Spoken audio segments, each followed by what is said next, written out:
In the endless wars of the 41st millennium, few names conjure such cold reverence as the Death Korps of Krieg. They are the Imperium's perfect martyrs, men who breathe ash, march through poison and die with hymns on their tongues. But even devotion can rot. Even the purest obedience can blister beneath unseen contagion.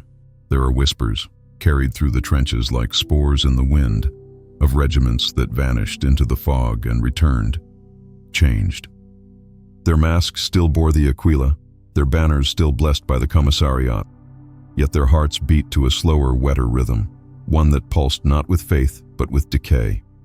Some call it rumor, others call it a lesson, but among the soldiers of Krieg, it is spoken of only in the quiet hours between bombardments, when the gas masks come off and the soul is left bare. For Nurgle's corruption is patient, and even the dead must breathe. The dawn was not born that day. It simply bled through the smoke, pale and trembling, over the corpse of a world that had long forgotten light. The sky above Krieg's 100th siege front was an ulcer of clouds and radiation, its every breath thick with the ash of the fallen. Beneath that poisoned canopy, the Death Korps of Krieg advanced one silent step at a time, their boots sinking into the mud that had swallowed generations before them. Each figure moved as if carved from the same corpse-gray clay, identical in posture, identical in purpose. There were no names in this place, only numbers, etched onto tarnished dog tags and whispered in the static of the vox.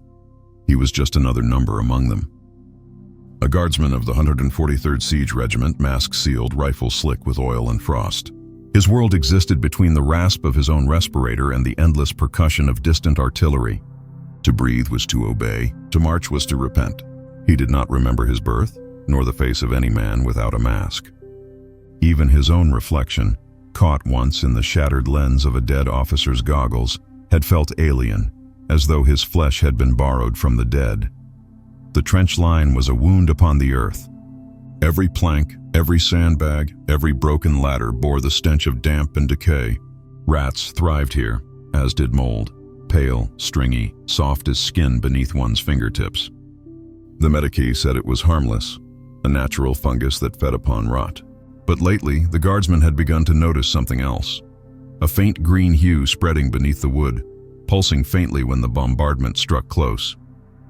It was subtle, easily dismissed, a trick of light perhaps.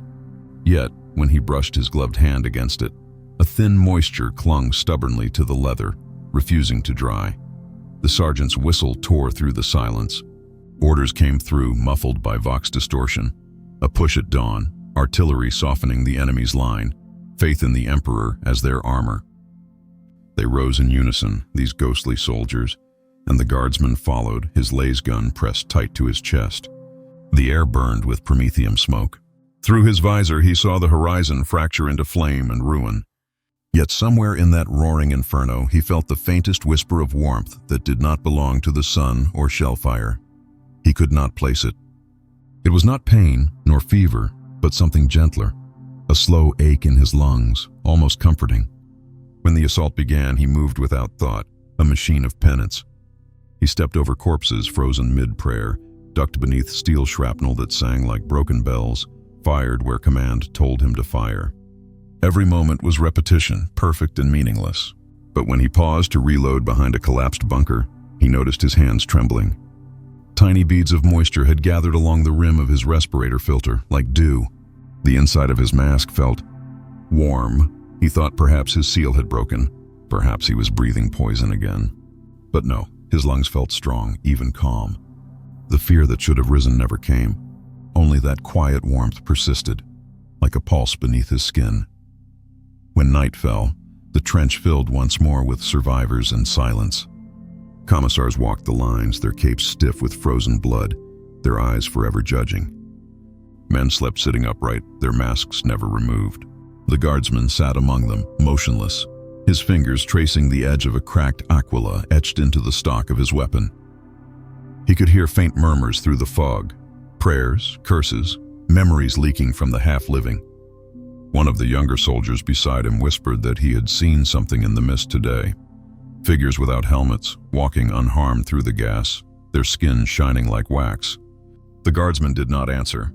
He simply listened to the rhythm of his breathing, slow and measured. The warmth had not left him. If anything, it had deepened.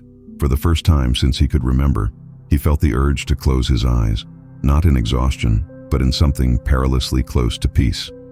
Somewhere far away, another bombardment began, shaking loose dust from the trench roof. The air was thick with dampness, with life. In the hollow dark, the guardsman thought he heard laughter, distant, low, and strangely tender.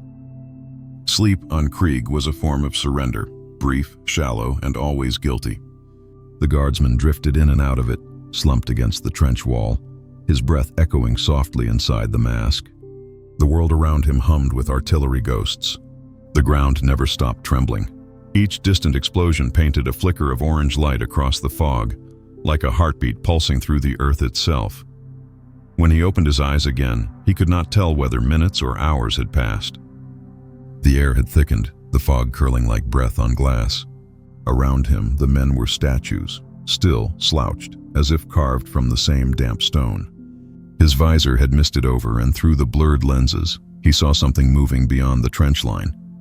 At first, he thought it was smoke. But smoke did not move with rhythm. Shapes shifted in the distance, tall and slow, wading through the no-man's land. They carried no weapons, wore no helmets. The guardsman's hand went to his lasgun by instinct, but he hesitated. The movement was wrong. Not hostile, not chaotic, but almost peaceful. The forms swayed as though in a quiet march, their limbs glistening faintly under the fractured light. He blinked once, twice, and the vision dissolved back into mist. Only the sound of rain remained, falling soft and steady upon the rusted planks. He breathed, steadying himself. His palms were damp inside the gloves again. That strange warmth clung to him, pulsing faintly with each inhale. It was not fever. He knew fever.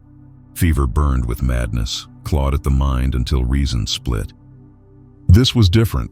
It soothed. It whispered. His pulse slowed as though lulled by an unseen rhythm. The trench around him began to stir. Officers barked new orders. Squads prepared for another advance. He rose with the others, adjusted his respirator, and checked his weapon. Everything appeared normal. Yet when he looked down, he noticed the faint imprint of his hand where it had rested on the mud. The soil beneath was darker, glistening as if freshly watered, and from it sprouted a single filament of something green and soft, almost delicate. He stared at it, uncertain. It looked like a thin stem, pale and trembling. He leaned closer, feeling his mask grow hot with his own breath. The stem swayed as if acknowledging him, bending slightly toward his faceplate. A strange scent slipped through his filters then, not the acid tang of decay nor the sharp sting of chemical air, but something earthy, alive. Up. Move! The sergeant's voice roared, dragging him back. He crushed the growth under his boot and climbed from the trench, his world reduced once more to the mechanical rhythm of war. The charge was chaos. Last fire hissed across the field, mingling with the dull roar of distant heavy bolters. Mud swallowed feet. Corpses shifted beneath every step, and above all, the sky screamed. The endless voice of Krieg's artillery. He fired until his power pack clicked dry, then drew his bayonet, plunging into shadows that bled green when struck. Hours passed like minutes. The dead multiplied, and when the order finally came to fall back, the guardsman returned to what was left of the trench. He dropped beside a medic who was kneeling over a wounded trooper. The medic's gloves were slick, his voice calm as he muttered through his mask, "He's gone." The wounded soldier lay still, his chest collapsed where shrapnel had struck. But then impossibly his body convulsed. A wet sound followed, a cough, gentle, almost human.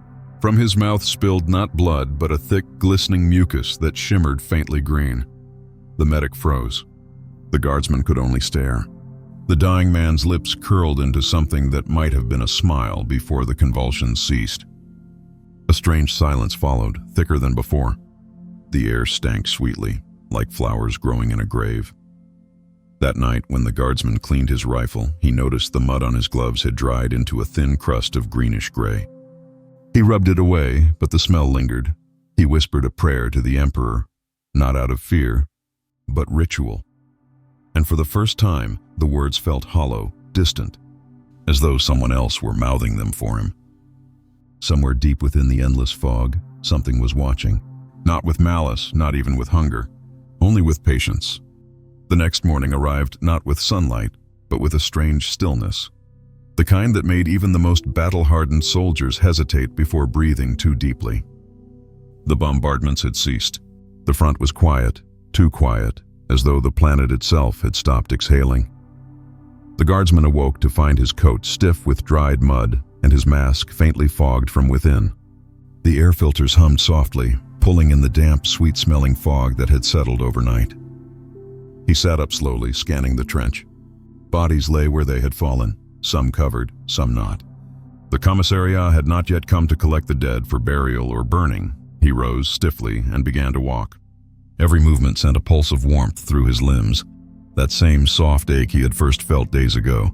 It was almost welcome now, a steady heartbeat that anchored him amid the silence. His boots squelched in the muck, the ground slick and alive beneath the surface. Then he saw it. Along the trench wall, where blood had splattered the night before, a faint growth had taken root. Small tendrils, pale green and almost translucent, curled from the wood. They swayed despite the still air, reaching gently toward the soldiers who passed. The others seemed not to notice. One trooper brushed against the tendrils, and they recoiled slightly, leaving a faint shimmer on his sleeve. The guardsman watched in silence. He found himself thinking, not with horror but curiosity, how something so fragile could exist amid such ruin. In a place where nothing lived, here was something growing. Later, when the rations were distributed, the guardsman sat alone and stared at his tin of nutrient paste. It smelled different today, less metallic, more earthy. He hesitated, then ate. The taste lingered longer than usual, rich and heavy. He wondered if perhaps the supply lines had changed. He wondered why that thought comforted him. A Vox transmission crackled through the fog, a distant voice, half drowned in static, ordering regiments to hold position until further command. No new assault, no movement. The war had paused, if such a thing could ever happen. Men cleaned weapons that would not fire that day. The sound of coughing filled the trenches, soft, rhythmic, strangely synchronized.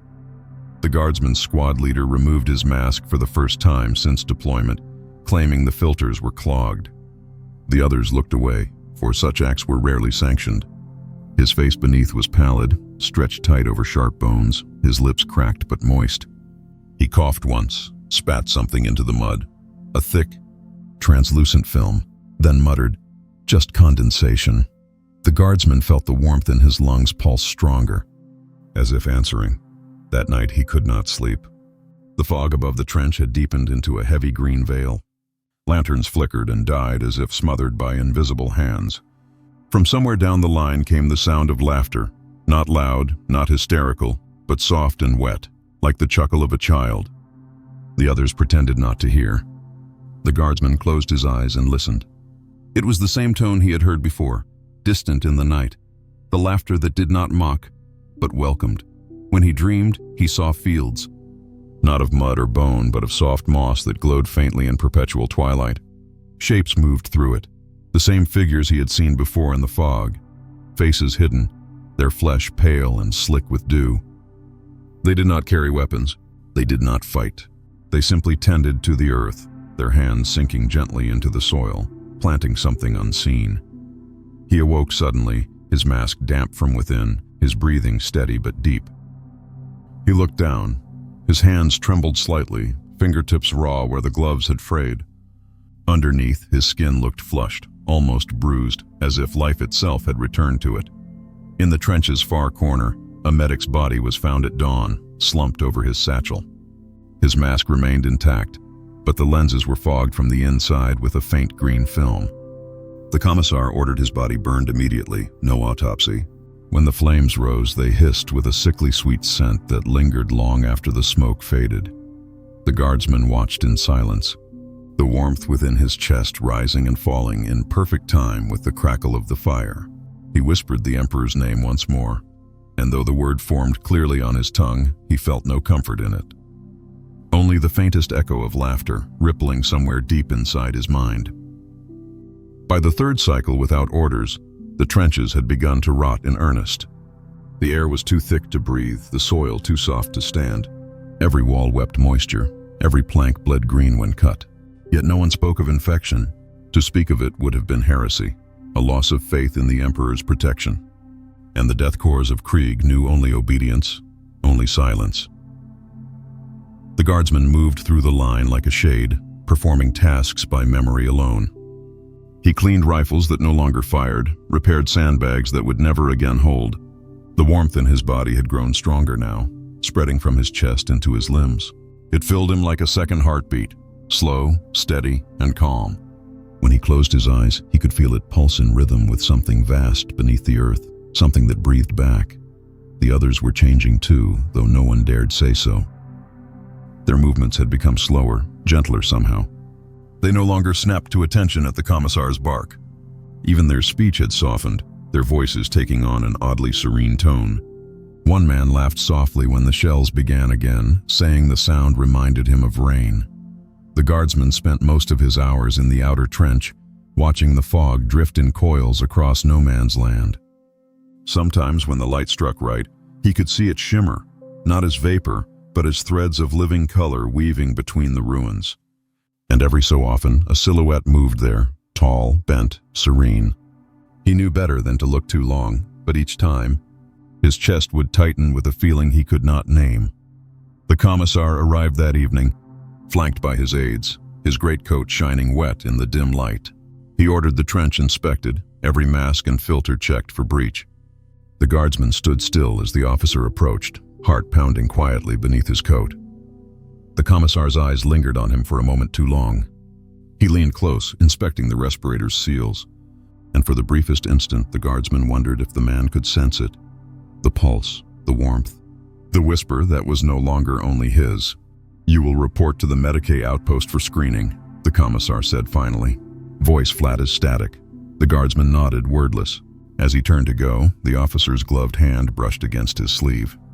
The contact was brief, but it left a faint smear, a greenish shimmer that vanished almost instantly. The commissar stared down at it, then said nothing. The Medicae outpost was half collapsed, its walls sagging under the damp. Inside, the smell was unbearable, disinfectant and mold mixed into something sickly sweet. A single servitor still functioned, its mechanical limbs sluggish with corrosion. The guardsman waited, but no medic came. The cot before him was still stained with the last patient's blood, now streaked with moss. He sat in silence for a long time. The warmth in his body pulsed again, stronger this time, accompanied by a faint hum in his ears. Not pain, but a resonance, like a distant choir buried beneath the soil. He removed his gloves, slowly, deliberately. The skin beneath was pale but slick, almost translucent. Tiny veins of green light moved beneath the surface like roots under glass. He flexed his fingers. They responded obediently. He felt no sickness, no weakness, only calm. The world around him seemed softer, even the stench less cruel. Outside, a storm began. Thunder rolled across the trenches like the growl of something ancient and satisfied. The guardsman replaced his gloves, fastened his coat, and stepped into the rain. Each droplet that struck his mask shimmered faintly before sliding away. He did not flinch. He did not pray. For the first time, he did not feel alone. When dawn returned, it was not light that touched the world, but color, a dull fungal green that crept across the horizon like an infection spreading through the sky. The bombardments had quieted again, the silence heavy enough to crush thought. The fog had grown thicker, alive with unseen motion. Even the air filters hummed differently now, their steady rhythm breaking into faint, uncertain stutters. The guardsman awoke to the sound of rain that wasn't rain. Soft impacts, wet and rhythmic, falling with the weight of something thicker than water. He looked upward. Each droplet that touched the trench wall left a faint stain, darker than mud and faintly luminous. He traced one with his gloved finger, feeling its strange warmth. It pulsed once, then faded, leaving his hand trembling with something between dread and awe. A voice whispered through the vox, broken, uncertain. A commissar somewhere down the line, calling for reinforcement from regiments that no longer existed. The static bled into laughter, low and wet, before cutting out completely. The men around him barely reacted. They simply continued their routine, cleaning rifles, reciting prayers, staring into the fog as if awaiting permission to dissolve. The guardsman was assigned to burial duty. There were too many corpses to burn, too few to matter. He and 3 others waded through the mire, dragging bodies into shallow pits. Some were days old, others fresh, but all shared a peculiar sweetness of smell. Not the sharp, acid rot of the usual dead, but something softer, almost floral. When his shovel struck the earth, he noticed the soil beneath was looser than before, darker, richer. The worms that writhed there glistened faintly green. They buried the dead in silence. With each body laid down, the guardsman felt that pulse within him grow stronger, as though something unseen beneath the ground were counting along.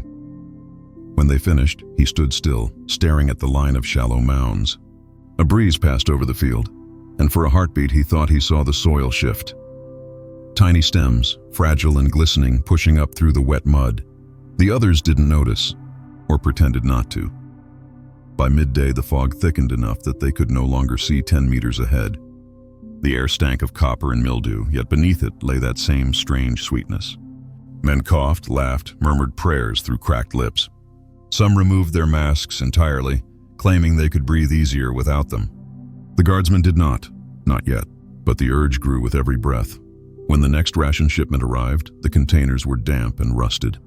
Inside, the nutrient paste had curdled into a pale green sludge. The officers said it was contamination from the moisture, nothing more. The guardsmen ate it without hesitation. It tasted of the earth. That evening, as the trench lights flickered and failed, he sat against the wall and listened to the sound of the rain. Somewhere to his left, a man was humming softly, a tune without melody, gentle and low.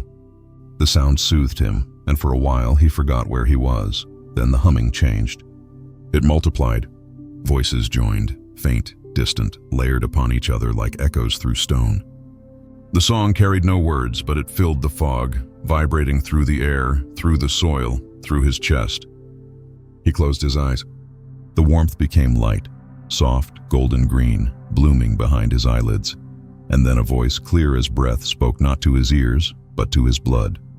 "Do not fear the rot. It remembers." He gasped, eyes snapping open, but the trench was silent again. Only rain, only fog, only the endless hum of decay. Yet he knew what he had heard. Not madness, not hallucination. It had been too gentle for that, too loving.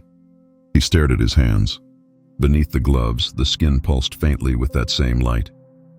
He could feel it, something growing, something awake. For the first time, he felt the urge to smile. The next dawn came without warning. The sun was gone, or perhaps it had chosen not to rise. The sky was a deep, bruised green, rippling faintly as though something vast moved just beyond sight. The guardsmen stood atop the trench line, staring at the horizon. The rain had ceased, but the air shimmered with a thin haze that smelled of rot and wildflowers. Beneath his boots, the mud pulsed faintly, soft and warm, alive. The day's orders were meaningless now.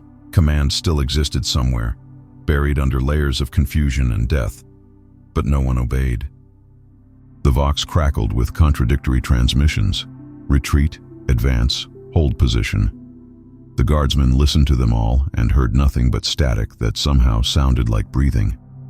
Around him, men no longer waited for orders. They simply moved as one, slow, purposeful, entranced. He saw it first in Corporal Dennick, a veteran who'd survived too many winters in the mud. Dennick was crouched at the trench wall, murmuring softly as he pressed his bare hand into the soil. His skin was pale, almost translucent, and beneath it veins glowed faintly green.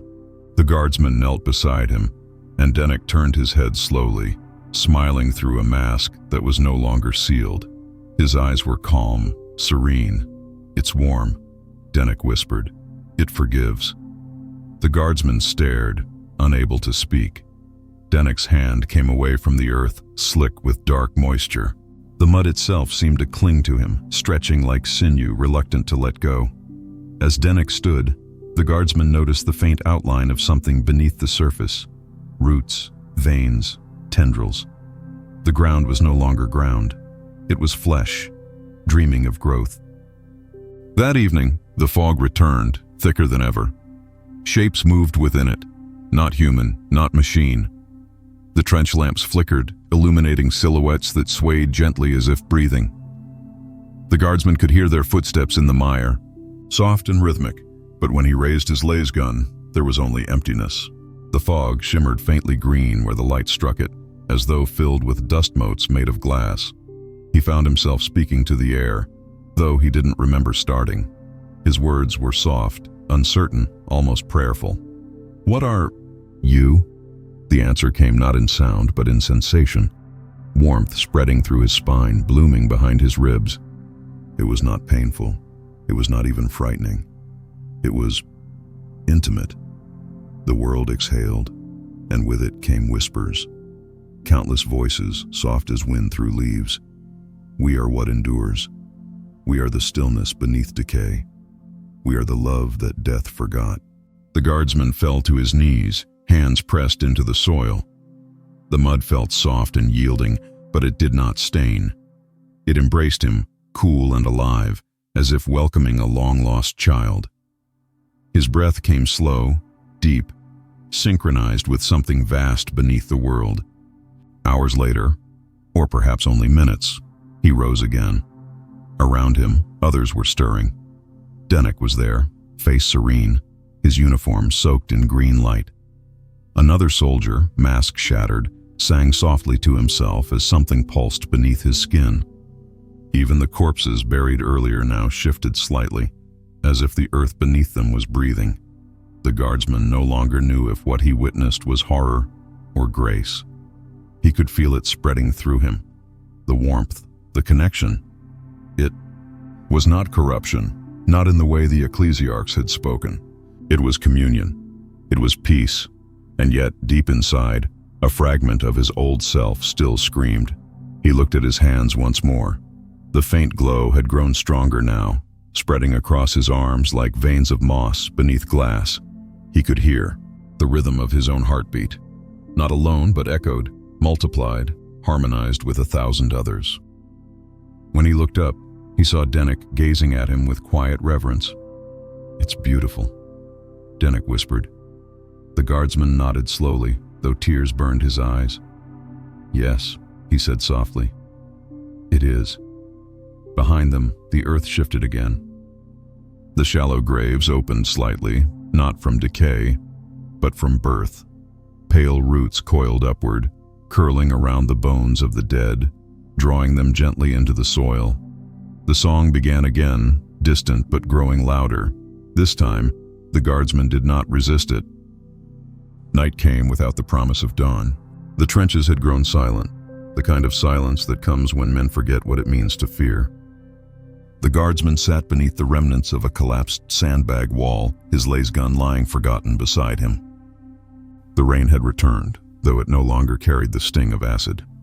It was warm, fragrant, smelling faintly of blooming things. Somewhere, deep within the haze, something was singing. He could hear the words now, not through sound, but through his bones. It was not the shriek of demons, nor the chanting of heretics. It was a lullaby, a melody so old it seemed to vibrate within the marrow of the world. Every note carried the promise of forgiveness, every rhythm the echo of 1,000 hearts beating as one. He found himself humming along, his voice breaking with the effort. Around him, others joined in. Soldiers, men he had fought beside for years, stood unmasked, faces serene, eyes gleaming faintly in the green light. They sang in unison, not with madness, but with devotion. Their wounds no longer bled. Instead, faint vines of flesh and mold crept across them, closing the gashes with tenderness. They looked holy in the glow, apostles of something vast and unseen. The guardsman felt it within himself now, a gentle stirring beneath his ribs. Each breath came slower, deeper, resonating with that invisible pulse. His heartbeat no longer belonged to him alone. It was shared. He looked down to see that his uniform had begun to darken, threads moist with growth. Tiny spores glimmered across the fabric, forming delicate fractal patterns that seemed to move when he blinked. He wanted to resist. He wanted to remember why. But every memory that rose to the surface came softened, blurred by something that whispered, "It doesn't matter anymore."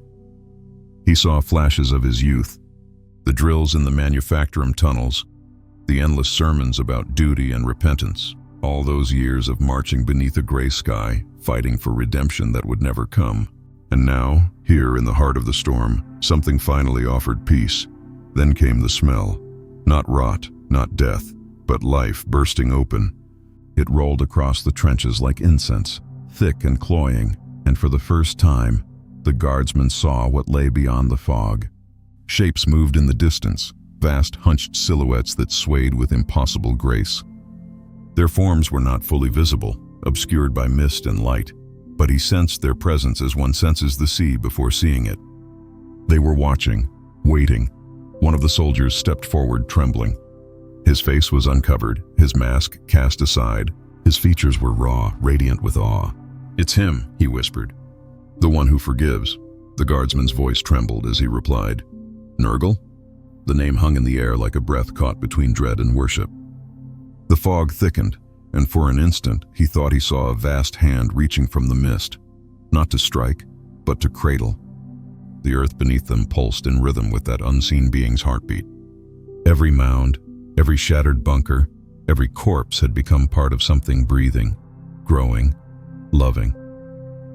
Tears welled in the guardsman's eyes, though he didn't know if they were his own.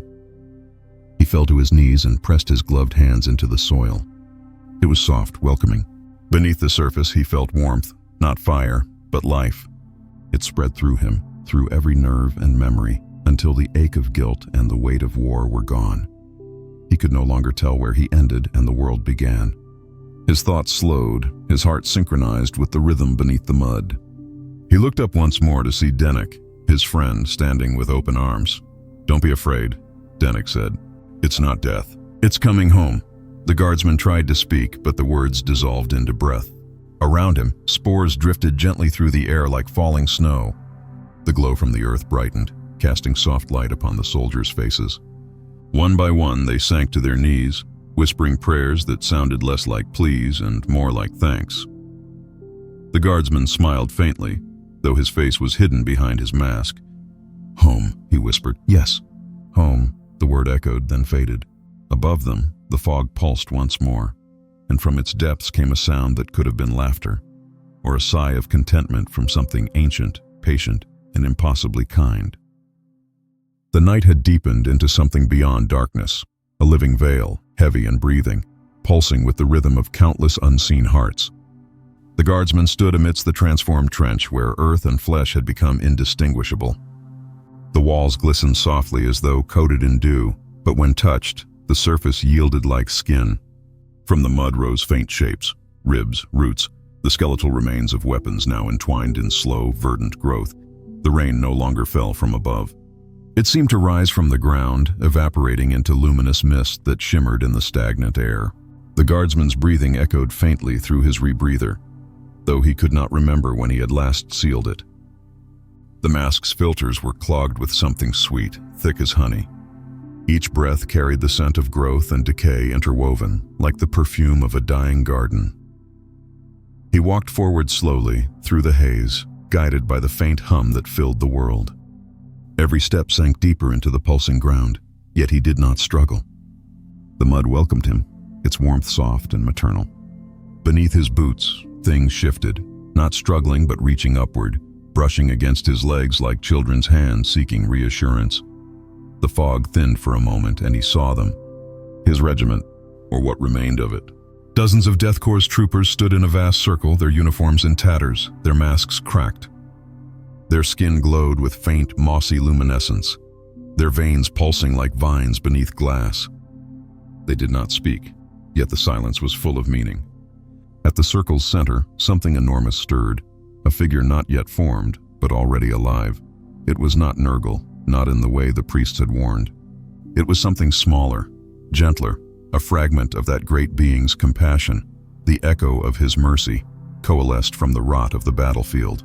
The form was fluid, its edges dissolving into mist, its surface covered in flowers that bloomed and wilted in the same heartbeat. It had no face, yet it smiled. The guardsman felt his knees weaken. His heart beat in sync with the thing's rhythm. The world around him slowed, the sound of the storm fading until only the quiet remained. He understood then, this was no invasion. It was reclamation. The dead and the living were being gathered, not destroyed. The soil itself sang with relief. He could hear the prayers of the others, soft and reverent. "Father of decay, mother of renewal, take us into your garden." He stepped forward, compelled by something beyond will. The warmth intensified as he approached. His skin beneath the uniform began to change, softening, blooming. The scars of 1,000 battles dissolved. His lungs, once scarred by poison, filled with new air that smelled of rain and earth. Pain faded until he could not remember its shape. He knelt before the growing form. Its tendrils extended, caressing the sides of his helmet. Where they touched, the metal corroded and fell away in flakes, revealing pale skin beneath. The air kissed his face for the first time in years. It was warm and kind. Tears rolled down his cheeks, though his eyes were dry. A voice gentle as sleep whispered within him. "You fought for redemption, child of Ash." But redemption was never lost. It only waited to be remembered. He wanted to answer, but his voice failed. The warmth deepened, filling every vein, every thought. Around him, the others fell one by one, not in death but surrender. The glow spread across the trenches, across the ruined battlefield, until the world itself seemed to pulse in gentle, endless breath. In that moment, he saw it, not through eyes, but through something deeper. The great garden stretched beyond the veil, vast and endless, full of blossoms that sang in the wind. Every fallen soldier, every broken dream, every ruined world was planted there, reborn in the quiet soil. And above it all, a single infinite presence watched with love too heavy to comprehend. He reached out his hand, and for a brief heartbeat, the veil between worlds parted. He saw himself standing in a field of light and decay, his mask gone, his face peaceful. He was still Krieg, still the child of ruin, but at last he was forgiven. The fog closed again, and the vision faded. The warmth remained. The guardsman sank to his knees, pressing his hands into the pulsing soil, whispering the only prayer he had ever truly believed. "Thank you." When the storm finally passed, it left behind a silence so complete it felt holy. The battlefield, once a blackened wasteland of wire and mud, had transformed into something unrecognizable. Where there had been craters, there were now pools of still, luminous water. Where bones had once jutted from the ground like broken monuments, now strange flowers bloomed. Pale, fragile things that pulsed softly with bioluminescent veins. The air itself hummed faintly, saturated with warmth. The rot no longer smelled of death, but of birth. The guardsman awoke lying in the mud, though it no longer clung to him. His body felt weightless, as though his flesh had remembered how to forget. For a long while, he simply lay there, eyes fixed on the horizon where the green fog thinned and light flickered through like dawn, breaking through stained glass. He did not know how long he had slept, hours, days, or centuries. The passage of time had become meaningless. Around him, figures moved, slow, deliberate, almost graceful. His comrades, or what they had become. Their uniforms had decayed into threads, merging with their skin and the soil beneath.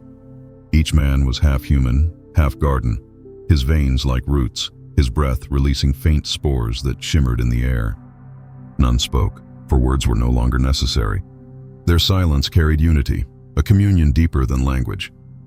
The guardsman rose slowly. His legs did not ache, his lungs did not burn. The pain, the exhaustion, the endless hunger that had defined his existence on Krieg, all gone. In its place was a soft hum that matched the rhythm of his heartbeat. The infection had taken him, and yet he did not feel lost. There was peace in him, terrible, radiant peace. He walked through what had once been a trench. Now it was a corridor of life, vines winding along the walls, strange blossoms unfurling in the damp air. A lasgun jutted from the ground like a forgotten relic, its barrel overgrown with moss. He reached out to touch it, but the metal crumbled under his fingers, returning to the soil.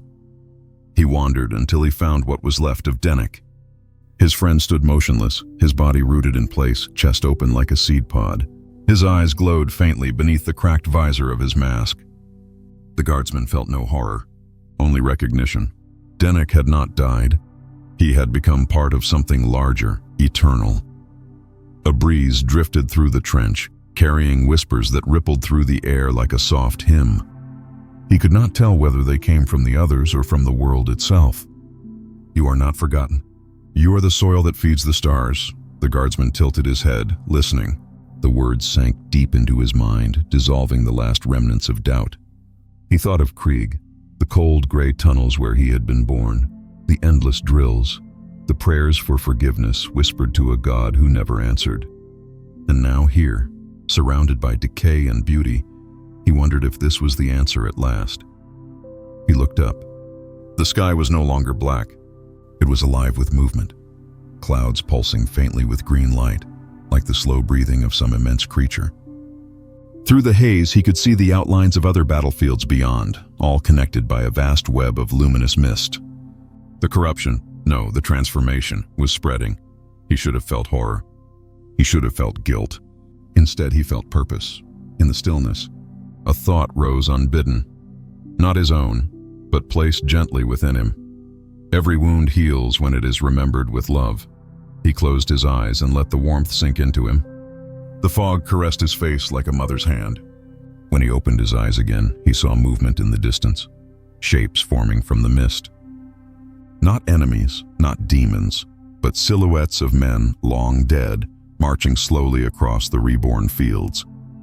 Their banners were tattered, but the aquila still gleamed faintly in the dim light.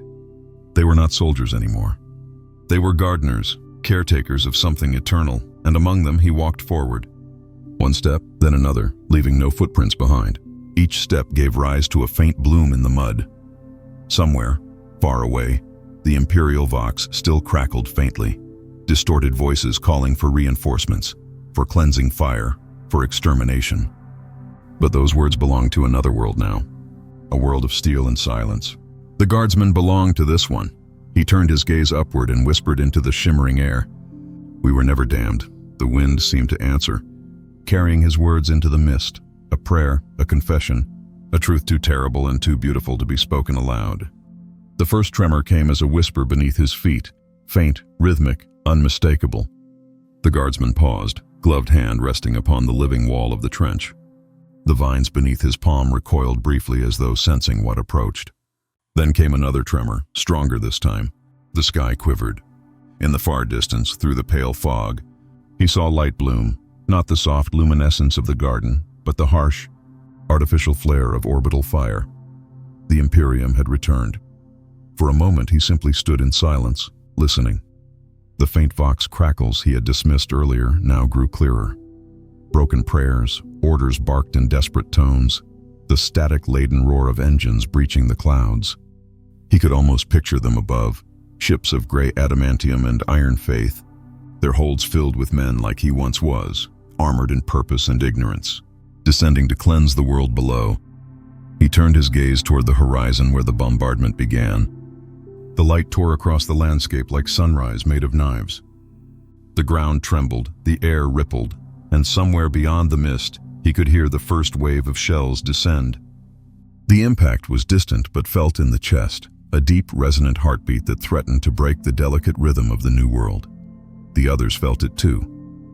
Across the reborn trenches, the figures that had once been men stirred from stillness. Their movements were slow, uncertain, like trees bending before a storm. None spoke, none fled. The light of the garden pulsed in answer to the distant thunder, each bloom and vine shimmering brighter as though bracing itself. The guardsman knelt, pressing his hand into the earth. "They're coming," he murmured softly, though to whom he did not know. The soil responded with warmth, wrapping around his fingers. He felt it then, the pulse of countless lives below, the heartbeat of the world itself, slow and eternal. It did not fear the fire. It had seen such things before, but he feared. He had been born to the Emperor's will. He had lived and killed in his name. He had watched cities burn for the promise of purity. And now, he was what they would call corruption. He was what he had once been ordered to destroy. He wondered for a moment what his brothers in the sky would see when they looked down. Would they recognize the faces in the fog? Would they see fellow guardsmen, lost but not gone, or only the heresy that needed cleansing? The shells began to fall closer. The sound rolled across the horizon like the beating of great wings. Each impact sent waves through the soft ground, but where fire touched, life answered. From the craters bloomed strange glowing growths, flowers shaped like open hands, releasing clouds of spores that drifted upward toward the light. It was as if the earth refused to die, singing back to the guns that sought to silence it. The guardsman stared upward, his heart torn between two devotions, the one carved into him since birth, and the one that now lived within him. He could hear both voices inside his skull. Purity through fire, peace through decay. One demanded obedience, the other offered release. He remembered his first prayer as a boy on Krieg, whispered in the tunnels beneath the dead world, "Emperor, forgive us." But forgiveness had never come. Only orders, only death. Now as the bombardment drew nearer, he wondered if forgiveness had been here all along, simply wearing a face the Imperium could not bear to look upon. The ground shook violently. Fire tore through the fog in distant pillars. The song of the garden grew louder, its hum now rising into a low, resonant chorus. The air shimmered with spores, turning the ruinous light into something almost beautiful, a cathedral of decay standing defiant against the storm. He looked around at his brothers, the rooted, the radiant, the silent. None flinched. They stood as one, their hollow eyes turned skyward. The shells fell upon them like rain upon leaves. Where flesh burned, blossoms rose. Where craters opened, vines wove themselves into bridges of light. The guardsman felt the warmth surge through him, deeper, heavier, endless. He closed his eyes, and in the thunder of destruction, he heard the soft whisper again. "Do not fear them, child of ruin. Even fire returns to the soil." He bowed his head. The world above burned, and the garden sang louder. The bombardment had reached its crescendo.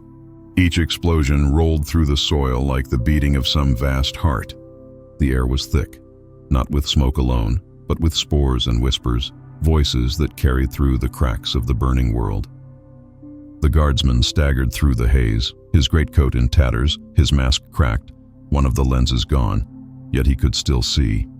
He could see everything. The landscape around him was no longer a battlefield. It was a living dream of ruin, twisted beauty shaped from horror. The trenches he had once bled within were now rivers of glowing moss, their banks alive with movement. What had been flesh and bone were now roots and blossoms. His comrades stood unmoving, their silhouettes lit from within like hollow candles. They had transcended the agony of war, or perhaps had merely drowned in it. Through the fog he could see the incoming shadows of the Imperium's landing craft descending. Their lights tore through the haze in sharp beams, surgical, cold, merciless. He felt it in his chest, that old instinct, to fall into formation, to reload, to serve. The whispers of Nurgle pressed against that thought like soft fingers closing his eyes. "Why return to chains?" they asked. "You have already been remade." He remembered the voice of his old commissar echoing over the thunder of bombardment. Pain purifies. Death redeems. And yet what redemption had he found? The Krieg were born only to die, their flesh traded for atonement generations old. Their deaths were never for salvation, only balance, only debt. He took a step toward the light of the landing craft. Each footfall stirred small clouds of glowing dust, and from beneath them, the ground sighed like a living creature. His rifle, rusted and fused with veins of growth, still hung from his shoulder. He reached for it, fingers trembling. For a moment, he aimed upward, at the descending steel shapes cutting through the diseased sky. He could end it. One shot, one last act of loyalty to the Imperium that had shaped him. Perhaps that was all he was meant for, to die facing upward, never seeing the earth bloom beneath him. But as his finger rested upon the trigger, something moved behind him. A sound, faint, rhythmic breathing. He turned. It was his comrade, one who had fallen beside him days, or perhaps years ago. The soldier's mask was gone, his face no longer human but serene, overgrown with pale green vines that pulsed softly with each breath. The creature that had once been a man reached out, placing a gentle hand on his shoulder. No malice, no command, just stillness. A wordless plea for surrender, for peace. And in that moment, the guardsman understood. He was not meant to fight anymore. The Imperium would come, they always did, and they would burn this world until nothing remained but glass and ash. But even ash could feed life given time. Even ruin could birth beauty if left untouched by fear. He lowered the rifle. The first barrage struck nearby, and the shockwave threw him to his knees. The soil erupted, swallowing him in a storm of light and filth. He felt his body breaking, his lungs filling with spores and flame. He reached upward, hand trembling toward the ashen sky, and as the fire consumed him, he saw something through the blaze. In the distance, beneath the shadow of the landing ships, the ground glowed with faint, impossible light. Even as the Imperium burned it, the garden bloomed again. He smiled beneath his cracked mask. The end had come, but endings were never permanent here. Death was just another seed. The light swallowed him whole. When the guns finally fell silent, the world of Krieg's outpost was nothing but silence and ash. For days, perhaps weeks, the bombardment had howled like the voice of an angry god, until even the echo of the last shell was devoured by the choking air. Then came the rain, not of water, but of soot. Fine, black dust falling endlessly, painting the land in shades of sorrow. The Imperial forces arrived soon after, advancing across the shattered fields in cautious formation. Flamers hissed in the distance, purging what remained of the trenches. The veterans among them moved with haunted precision, aware that every step upon Krieg soil was a step into memory. The younger conscripts whispered rumors of ghosts that walked without sound, of voices in the fog that spoke in prayers too quiet for the vox to catch. The commissars dismissed such talk as heresy, but even they kept their hands near their sidearms. A recon unit stumbled upon what seemed to be a shrine, crude, unmarked, built of broken helmets and rusted shovels. At its center, half buried in ash, knelt a single guardsman. His uniform was unrecognizable, his greatcoat fused with the earth, as though the planet itself had claimed him. The mask was shattered, the skull beneath pale and still, but his hand, what remained of it, clutched a rifle upright in the soil, as if guarding something unseen. Around him, the ground shimmered faintly. The apothecaries took readings, puzzled. The soil was fertile. Life was returning. Tiny tendrils of green curling upward from beneath the ash. That should have been impossible here, where the radiation and promethium burns had long since stripped the land of mercy. But the readings did not lie. When the engineers tried to analyze the phenomenon, their auspexes faltered. Machines rusted in hours, and the air seemed to hum with faint laughter, not mocking, but sorrowful, as though mourning something lost. One tech priest claimed to hear a heartbeat beneath the soil. Another burned his own augmetics rather than return to the site. The commissariat ordered the area cleansed by fire, the standard decree for contamination. But the first squad sent to carry out the task never returned. When the next unit was deployed, they found the weapons of the first lying untouched, their owners gone without trace, their footprints leading into the mist and ending abruptly, as if the fog itself had consumed them. In the command bunker, reports were whispered of what had been seen, a faint green glow stretching across the horizon, like the breath of something vast slumbering beneath the surface. Some said it was a trick of the light. Others said it was a miracle, a blessing in the ruin. But no one said it aloud after nightfall. Before the Imperium left, a single order was issued. The sector was sealed. Officially, it was recorded as purged, cleansed of heretical influence. In truth, it was abandoned. No further expeditions were sent, and the world was erased from the regimental charts. Krieg had many battlefields. One more forgotten name mattered little, yet in the long quiet that followed, the wind carried a scent, faint and earthy, the scent of rain on fertile soil. And in the hidden places of that broken world, life continued to grow. Not in defiance, but in acceptance. Beneath the crust of ruin and steel, the garden thrived. It needed no worshippers, no prayers. It was simply what came after war, a cycle unbroken, endless, inevitable. And deep within it, where the spores glowed softly and the roots whispered like distant hymns, lay the bones of a soldier. His body was gone, but the shape of him remained, entwined in the soil, still kneeling, still guarding. Perhaps in death, he had found what he had never known in life: peace. The garden would keep his vigil. They called it nothing at first, a sealed coordinate among millions, another nameless ruin reclaimed by the dust. But within the archives of the Departamento Munitorum, one entry refused to vanish. A planet whose designation was struck through a dozen times, overwritten, then quietly restored. The files were fragmented, encrypted, sealed under half a dozen clearance codes no one admitted to owning. Yet somehow the records persisted, and every time a clerk tried to delete them, they reappeared line by line, like roots growing through stone. The record described an anomaly on a forgotten war world, a sector scorched by atomic cleansing, long assumed sterile. But the Auspex readings told a different story. Beneath the crust of ash, something had begun to grow. The first whispers came from a passing survey frigate decades after the bombardment. Its sensors detected biosigns across the irradiated surface. Life, dense and complex. Impossible, given the parameters of Krieg's aftermath. The adeptus mechanicus dispatched a small exploratory unit to confirm the readings. None returned. What was transmitted before the silence began were fragments, flickering Vox recordings filled with static and the sound of breathing. Not mechanical, not human, something deeper. And within the noise, one phrase repeated again and again, distorted but clear enough for those who dared to listen. The soil remembers. For the Ordos Xenos, it was cause for concern. For the Ordos Malleus, it was a potential contagion. But for the Ordos Hereticus, it was blasphemy. A world of death reborn not through the will of Terra, but through something older, something forgiving. That word alone, forgiveness, has carried danger. There could be no forgiveness in the Imperium. Only penitence, only obedience, only the Emperor's unending will. And yet, the data persisted. The Garden, as some of the lower archivists began calling it, refused erasure. Even those who had never seen its soil dreamed of it, of a landscape where the dead stood among flowering ruin, their helmets filled with light, their bones feeding a peace that no imperial creed could describe. Some woke weeping, unable to say why. Others prayed silently, guilt heavy in their throats.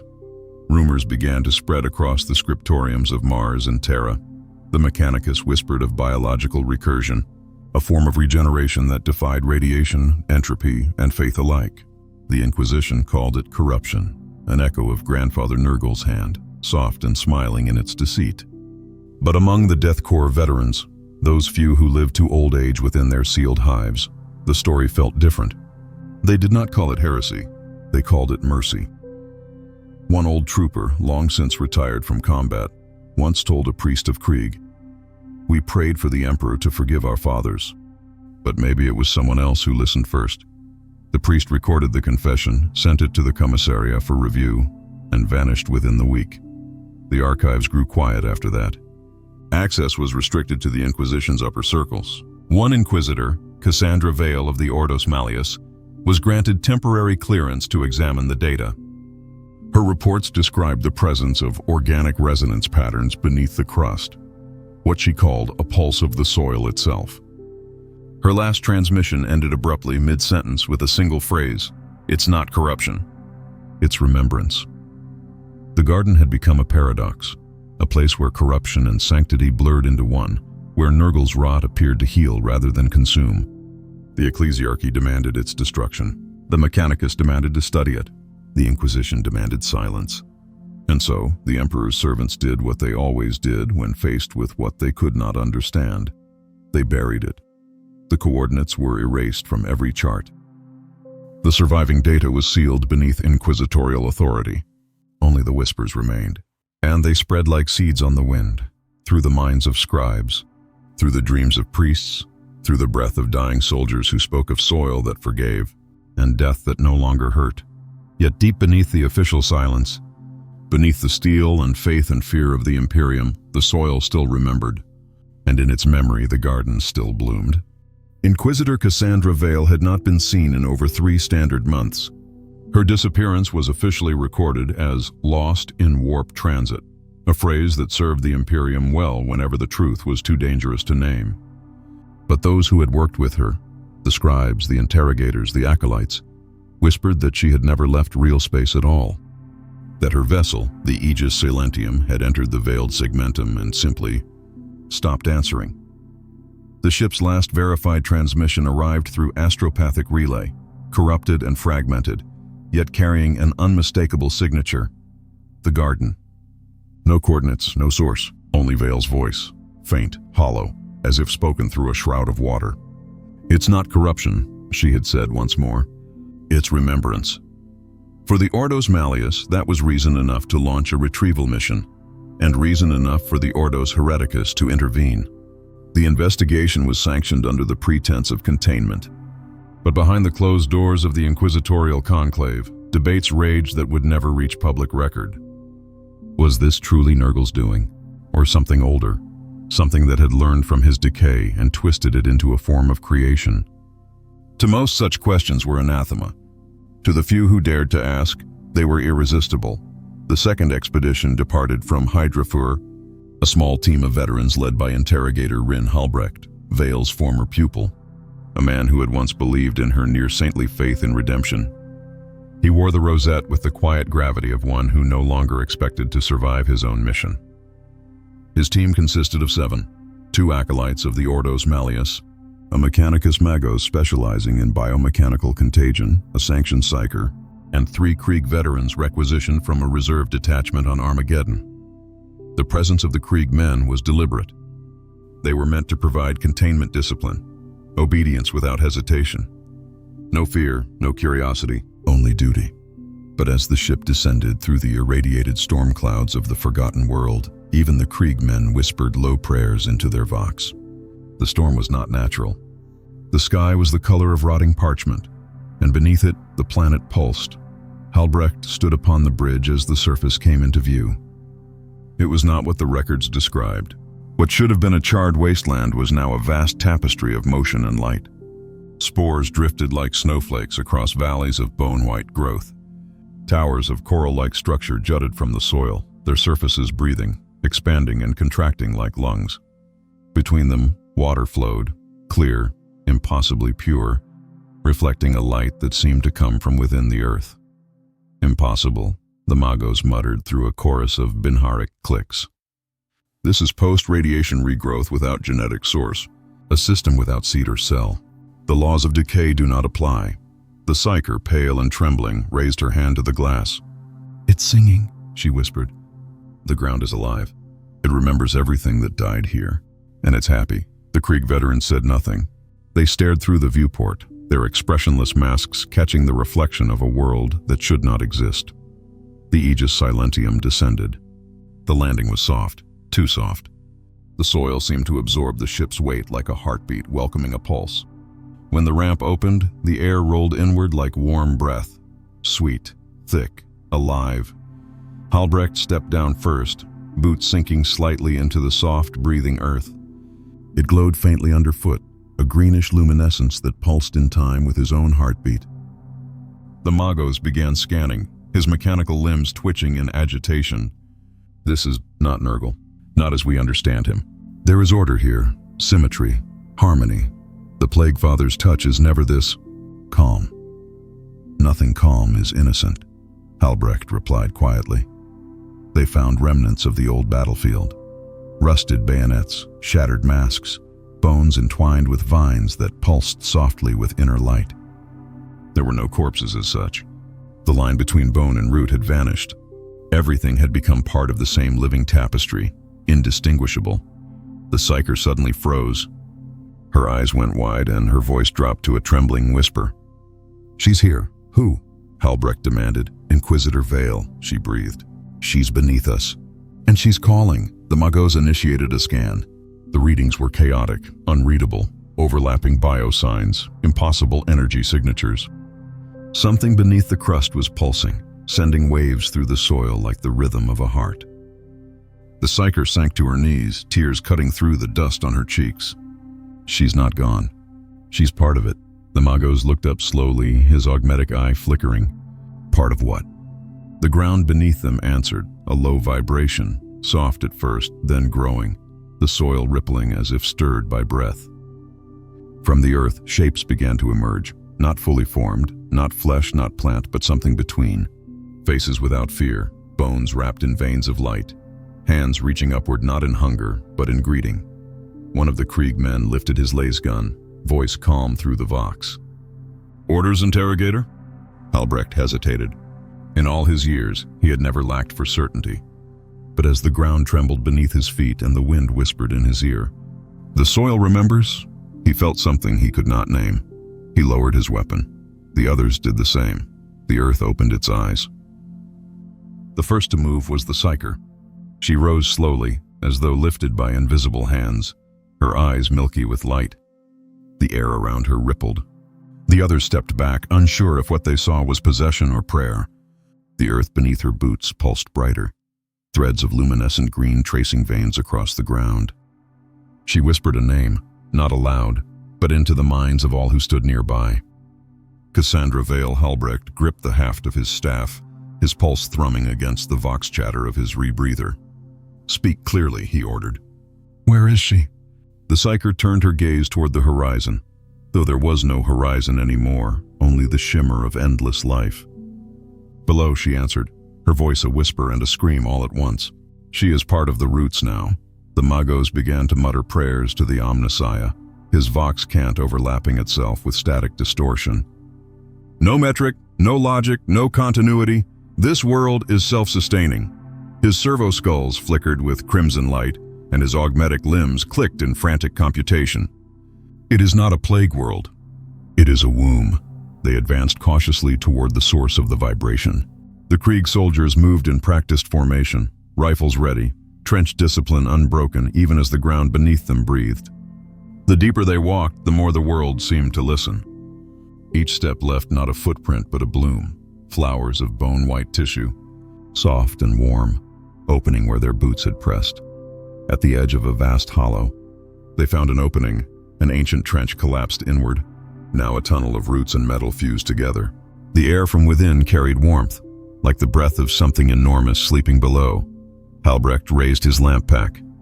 Its beam illuminated the walls, veins of pale light running through the soil, pulsing faintly with rhythm. It was as though they had stepped into the vascular system of a living creature. The walls flexed slightly with each beat. The Magos reached out a mechadendrite and brushed the surface. Organic, yes, but the isotope signature matches Kriegian soil composition. He paused, the whir of his mechanical lungs hitching. This is the land itself. Krieg has adapted. Deeper still, they descended. The psyker led the way now, her movements slow, almost reverent. She murmured in high Gothic, half prayers, half nursery rhymes. The Emperor watches the stars. The garden watches the bones. The tunnel widened into a chamber. And there, in the center, they found her. Inquisitor Cassandra Vale stood, or what was left of her stood, surrounded by pillars of glistening growth.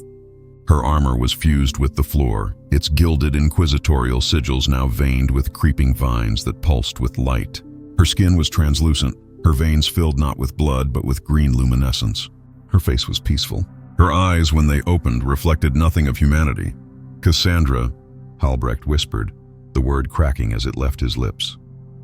When she spoke, her voice came from everywhere, through the air, through the soil, through the marrow of their bones. "Do not fear. I remember you." The Krieg soldiers raised their rifles. One whispered a litanic verse under his breath. "Through pain, redemption. Through death, purity." Vale smiled, a gesture both beautiful and unbearable. "You still think death is purity? You still fear what grows?" Halbrecht took a step forward, his voice low but steady. "What have you done?" I listened. The light intensified. Around her, the pillars shifted, revealing faint outlines, bodies suspended within the growth. Krieg soldiers, mechanicus adepts, even servitors, all encased, their forms serene, their wounds healed. "They came to cleanse," she said softly. But the soil remembered their pain. It took them in, as it took me. We are not corrupted. We are complete. The Magos fell to his knees. You've merged consciousness. A shared network. A biological data weave. Impossible. Vale looked upon him with infinite calm. Nothing is impossible to that which forgives. Halbrecht felt his heart seize. The Emperor's teachings echoed in his mind, warring with the gentle certainty of her words. Forgiveness is heresy. Then heresy is mercy, she replied, her voice filled with sorrow. And mercy was what the Imperium forgot. The ground trembled. The roots spread outward, curling gently around their feet. The psyker collapsed, laughing and weeping at once. It remembers. It remembers us all. Vale reached out a hand. Her fingers, translucent and glowing, hovered before Halbrecht's faceplate. You have seen enough death, Rin. Let go. For a moment he wanted to. He could feel warmth emanating from her, not infection, but life. The pulse of soil, the memory of every fallen guardsman who had ever begged for redemption in the mud. He saw flashes of faces, men and women who had died nameless, now blooming together in luminous unity beneath the surface of the world. It was perfect, and that was when the first lasbolt struck Vale's chest. The nearest Krieg trooper had fired without hesitation. the holy instinct of obedience overriding awe. "Corruption confirmed," he said coldly, his voice static-filtered. "Initiating purge protocol." Vale staggered, light spilling from the wound instead of blood. She looked almost relieved. "You still serve," she whispered. "Then so shall I," the chamber roared to life. The blast echoed through the chamber, a thunderclap of defiance. The glowing wound in Cassandra Vale's chest flickered like a dying star, the light bending and trembling before beginning to spread outward in a pulse of radiant energy. Halbrecht shielded his eyes, his rebreather hissing with each heavy breath. The roots shuddered violently, shedding flakes of bioluminescent dust that fell like slow, glowing snow. The Mago screamed through his vox, a sound of machine panic, a garbled distortion of code and prayer. His servo arms lashed out, striking the walls in futile protest. "Energy surge. Core pattern destabilizing. The biomass is responding violently." The Krieg troopers fired again, disciplined volleys that tore through the chamber. Bolter rounds met flesh and light, vaporizing into halos of green flame. The roots retaliated, not with malice, but instinct, coiling, writhing, weaving into barriers of living matter. Vale staggered, her voice splintering into echoes. "Stop. You don't understand. It's not the end." But her words were drowned out by the storm of gunfire. The psyker screamed, clutching her temples, her eyes streaming light instead of tears. "She's not dying, she's becoming." Halbrecht stepped forward, staff raised high, every motion driven by years of faith and indoctrination. He recited the litanies of severance beneath his breath, each word a blade cutting through doubt. "By the Emperor's will, the impure shall not bloom." He struck the staff against the ground. A surge of blue fire cascaded from its tip, searing through the vines and forcing Vale back. She fell to her knees, the roots retracting in pain. For a fleeting instant her eyes cleared, and in them Halbrecht saw recognition. The woman she once was, buried beneath all the light and sorrow. "Rin," she whispered. "You don't have to—" "I do," he said, voice cracking beneath the weight of belief. "Because you won't." He pulled the trigger. The Melta beam tore through her, and for a heartbeat, time itself seemed to pause. The chamber went silent. Then the light exploded, an eruption of brilliance that turned the world to fire. The soldiers were thrown back. The Magos' augmetics overloaded, bursting in arcs of white energy. The psyker vanished in a column of radiance, her scream stretching into eternity. When the blast faded, Halbrecht found himself kneeling amid silence. The chamber was gone, its walls vaporized into glass. The roots were ash. The light had died. Only Vale's armor remained, half melted, her inquisitorial rosette fused to the soil. Her voice, no longer in the air but within his thoughts, spoke one final time. Even now. The garden remembers. Halbrecht rose slowly. His armor was scorched, his breathing ragged. He stared at the barren earth around him, where moments ago life had thrived in impossible beauty. Now it was dead again, cold, sterile, obedient. He turned to the surviving soldiers. Only a handful remained. Their masks were cracked, their uniforms burned, but they stood waiting for orders. As always, "Purge complete," one said flatly. Halbrecht looked down at the fused soil beneath his boots, the faintest glow pulsing far below the surface. It was dying, but not gone. Not yet. He closed his eyes. In the darkness behind them, he saw Vale's face again, smiling not in defiance, but in peace. And for the first time in his long, dutiful life, Inquisitor Rin Halbrecht could not tell whether he had destroyed heresy or murdered salvation. He reached to his vox. "This is Inquisitor Halbrecht. Operation concluded." A pause. "Subject purged. Planet remains unstable." He hesitated before finishing. "Recommend exterminatus withheld until further study." His voice trembled on that last word. It was not doubt. It was faith, cracked and bleeding, struggling to live. As he turned to leave the ruins, the faintest whisper followed him, rising from the soil. "We forgive you." He did not look back. The ship hummed like a wounded animal. Deep within its hull, where the light of the Emperor's stars could not reach, Inquisitor Rin Halbrecht sat alone in his chamber. The world below, Krieg's dying reflection, was now a void on the view screen, a blackened smear of smoke and ice drifting in the cold expanse. He had left the ruins behind, but not the memory. not the voice he had expected peace. The quiet triumph that always came after purgation when the mission was done and the ledger of heresy balanced in blood. But instead there was only silence. Not the sacred stillness of devotion, but the suffocating kind, the kind that listened back. His gauntlets rested on the table before him.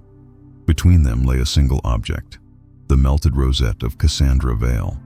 Its edges still glimmered faintly, as though the metal refused to forget what it had once been. He reached out, tracing its warped surface with a shaking hand. For the first time in decades, his prayer stalled in his throat. He thought of her words. "We forgive you." Forgiveness was not an imperial concept. There was penance, there was duty, there was the emperor's will, but forgiveness was for weakness, for those who could not bear the truth. And yet, he had heard it.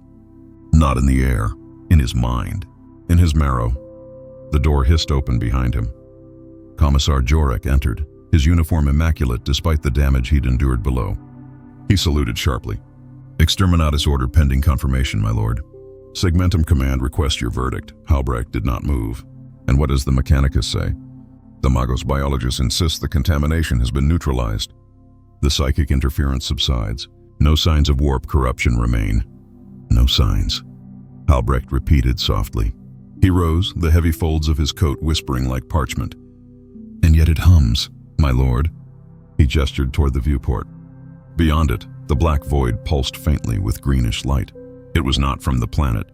It came from the ship itself, a rhythmic flicker along the outer hull, like a heartbeat just beneath the metal. Jorek frowned. "Residual radiation, perhaps," he offered. "Perhaps," said Halbrecht. But he knew it was not radiation. It was memory. He dismissed the commissar with a curt nod. When the door closed, Halbrecht turned to his Vox recorder. Its red light blinked patiently. He pressed the rune, and his voice filled the quiet. "This is Inquisitor Rin Halbrecht, Ordo Hereticus. Mission report, Segmentum Tempestus." He paused. "Primary objective achieved. Subject, Inquisitor Cassandra Vale, terminated. No warp manifestation confirmed. No surviving corruption." Another pause. His breath hitched before he continued. "Planet deemed stable. Exterminatus, not recommended." He stopped recording. His finger lingered on the rune. He could hear her still, in the static, in the hum of the ship. "We forgive you." His reflection in the viewport looked wrong. His face, framed by the faint glow of the bridge, seemed younger, softer. The lines of age had faded, smoothed by the half-light. For a heartbeat, he saw Cassandra's eyes instead of his own, clear, alive, unbroken. The whisper came again, softer this time. "We're not gone, Rin. We're only sleeping." He stumbled back from the glass, breath ragged. The ship groaned as if answering. Lights flickered. The Vox flared with static, fragments of distorted binary weaving through the air like a ghost's lullaby. "Magos," he called through his comlink. "Report on the reactor immediately!" The reply came, broken and delayed. "No anomaly detected. System stable." The light pulsed again, deeper, slower, almost alive. Halbrecht gripped the edge of the table until his knuckles went white. The Emperor's silence pressed against him like weight, vast and absolute. He had served for decades beneath that silence, drawing strength from its certainty. But now it felt like judgment, and in that silence he began to wonder, what if the Emperor was not silent at all? What if his voice had always been there, drowned beneath the prayers of men too afraid to listen? Outside, in the endless dark, the pulse continued, steady, patient, eternal. Sleep refused him. It came in flashes, moments where his mind drifted into the void, only to be dragged back by the distant echo of something breathing within the ship. Not the rhythmic hiss of the life support systems, not the pulse of the reactor core, but something slower. Something alive.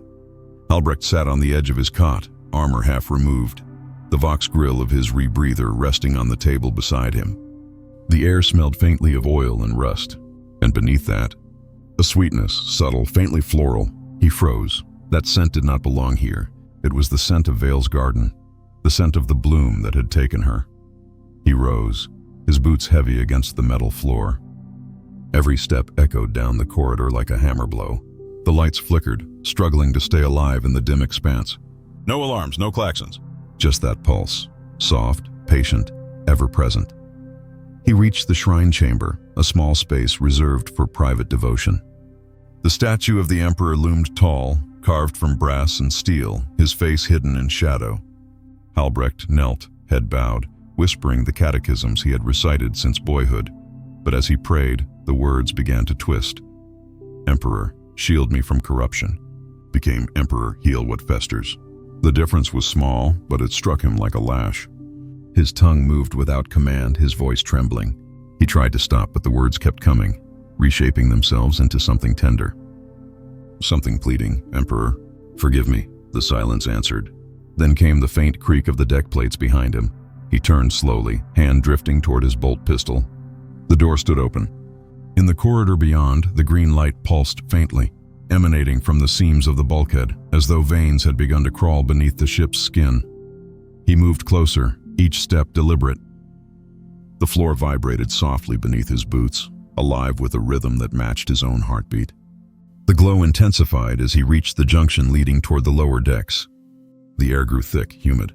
A drop of moisture slid down the wall, then another. Condensation.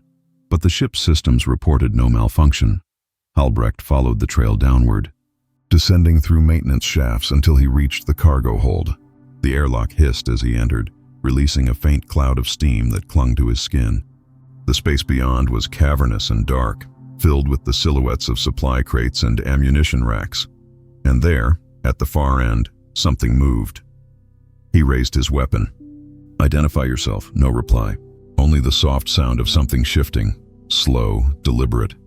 He advanced, light from his weapon's lamp cutting through the gloom. Then he saw it. The floor itself had changed. Thin, translucent roots sprawled across the deck, glowing faintly green.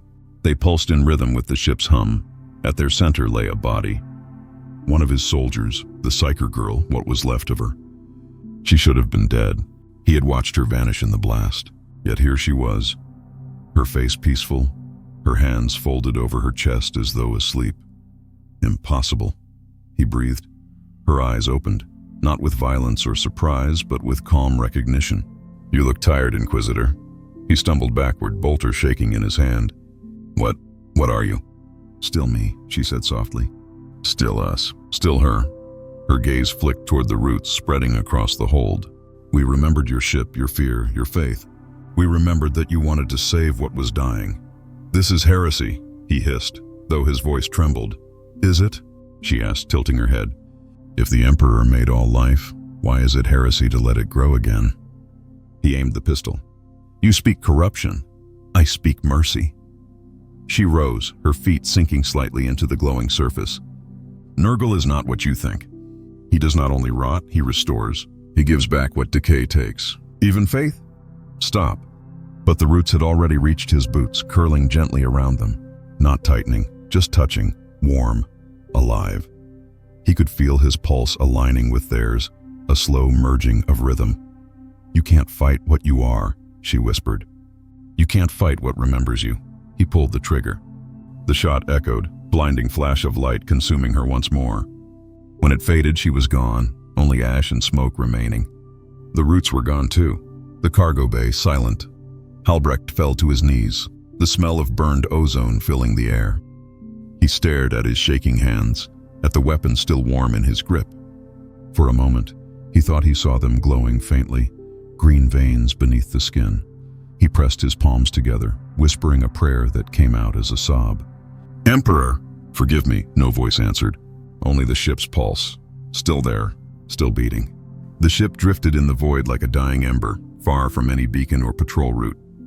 Its engines hummed low, restrained by order, though their rhythm had shifted, less mechanical now, more organic, pulsing like something that remembered how to breathe. Albrecht walked the corridors in solitude. He no longer slept. The lines between his thoughts and the ship's murmurs had blurred into one continuous whisper. At first, he believed the roots and the light were gone. Hallucinations, perhaps, symptoms of exhaustion. But as the hours crawled into days, he began to see them again, faint impressions along the walls and beneath the floor panels. Not growth, but memory. He passed a viewing port and froze. The void outside shimmered faintly, not with the cold light of distant stars, but with drifting motes, green, golden, and slow. They moved like spores, luminous and deliberate, spiraling around the ship in patterns that felt almost ritualistic. He activated his vox. "Bridge, report status." The reply came distorted, like words spoken through water. "All systems nominal. Hull integrity, 78%. Reactor stable." The voice was familiar. "Too familiar. Who is this?" He demanded, static. Then soft laughter. A woman's voice, calm and clear. "You know me, Rin. You just buried me." His blood ran cold. "Vale. Names don't matter anymore," she said. "We're all roots now. Branches of the same mercy." He slammed the vox off. The sound cut out instantly, leaving the corridor silent but for his breath and the faint thrum beneath his feet. He pressed his palm to the wall. It was warm. "Emperor, guide me," he whispered. The wall answered with a sigh. He stumbled backward, drawing his bolt pistol again, aiming it at the bulkhead. The metal rippled beneath the light, veins of pale green pulsing like buried life. For a moment, he thought he saw faces within it, human, sorrowful, serene.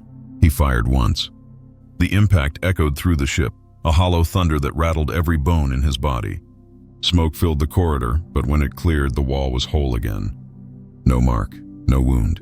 He felt something deep within him break. Not fear, not defiance. Something quieter, something that sounded like surrender. He made his way to the chapel once more, his steps unsteady. The statue of the Emperor waited, its surface gleaming faintly under the flickering lights. He knelt again, head bowed, and the scent returned, earth, rot, and bloom woven into something strangely holy. Was it ever silence? He murmured. Or did we just stop listening? He felt warmth on his hands. He looked down and saw his palms stained green, glowing faintly where the roots had touched him earlier. The light pulsed in time with his heartbeat, spreading slowly toward his wrists. He tried to scrape it off, but it was under the skin. It was him. He looked up, and the statue was gone. In its place stood Cassandra Vale, not rotting, not radiant, simply there. Her armor was clean, her expression calm, her eyes filled with a sadness that made him ache. "You were never meant to carry it alone," she said. The Emperor's silence. The burden of his will. He doesn't speak because he doesn't need to. The garden always grows, Rin, even in ash. He shook his head. "You're not real." "Neither is faith," she replied softly. "It's just the shape of what we hope survives."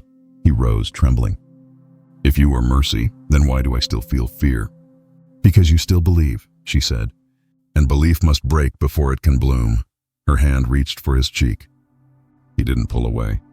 Her touch was warm, gentle, and for a moment he could almost forget the years, the orders, the purges, the prayers. Then the lights flared red. The ship's klaxons screamed. The illusion shattered. She was gone.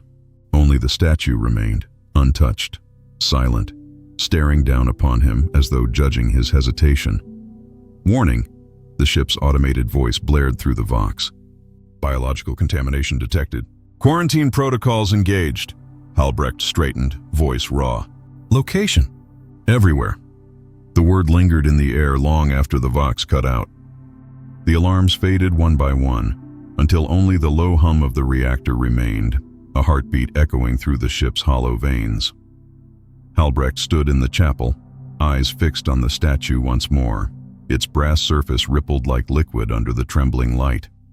The face of the Emperor, usually carved in perfect, emotionless stoicism, now appeared alive. Not moving, not breathing, but aware. He whispered a prayer, though it came out fractured. "If this is corruption, let me burn with it. If this is faith, let me die in it." The ship shuddered. The deck trembled beneath him, not from impact, but from something stirring deep within the hull. From every vent and seam came a low, organic sigh, the sound of the ship exhaling for the first time. Halbrecht stumbled. Through the corridors, guided by instinct, by dread, by the whispering pull of that same green light. It led him downward, through the maintenance decks and crew holds, until he reached the reactor core. The great chamber glowed faintly in the dark. The central pillar, once cold adamantium and plasma conduits, now pulsed with veins of emerald light, wrapped in translucent breathing tendrils. The ship's heart had become flesh. He approached it slowly, the heat rising in waves that smelled not of metal but of damp soil and rain. The sound of machinery blended with a low, steady pulse, too natural, too calm. It sounded like a heartbeat wrapped in prayer. Then, from within the light, he heard her again. Cassandra Vale's voice, no longer disembodied or spectral, but clear, calm, maternal. "Do you see now, Rin?" The Emperor's silence was never absence. It was waiting. He raised his pistol, though his hand trembled. "You're not him." "No," she said. "But neither is he what you think. You purged life in his name, believing the dead served him better. You burned worlds, but he was never in the fire. He was in the regrowth. Lies," Halbrecht hissed, though the word cracked as it left his mouth. "Truth," she answered gently. "You called it Nurgle's rot. But rot is not death. It's the beginning of life again. The Emperor and the garden are not enemies. They are two halves of a circle, broken by men who forgot what mercy felt like." The light intensified. The air thickened, warm and wet, carrying the scent of earth after rain. Halbrecht staggered forward, his boots sinking slightly into the soft, moss-like surface that had formed around the reactor. "Step closer," Vale whispered. "See what he's become." "I will not fall," he said. "You already have," she said, and her voice softened into sorrow. "But that's what makes you human." He lowered the pistol. It felt wrong to aim it here, to bring steel into a place that felt impossibly alive. His eyes blurred. The light wasn't painful anymore. It was beautiful. He saw faces within it. Not demons, not monsters, but the men and women he had lost. Soldiers of the Death Corps, officers, even the children of Krieg long buried beneath ash. They stood within the glow, serene, whole, waiting. And behind them, faint and vast, a silhouette, golden, broken, eternal. The Emperor, or something older.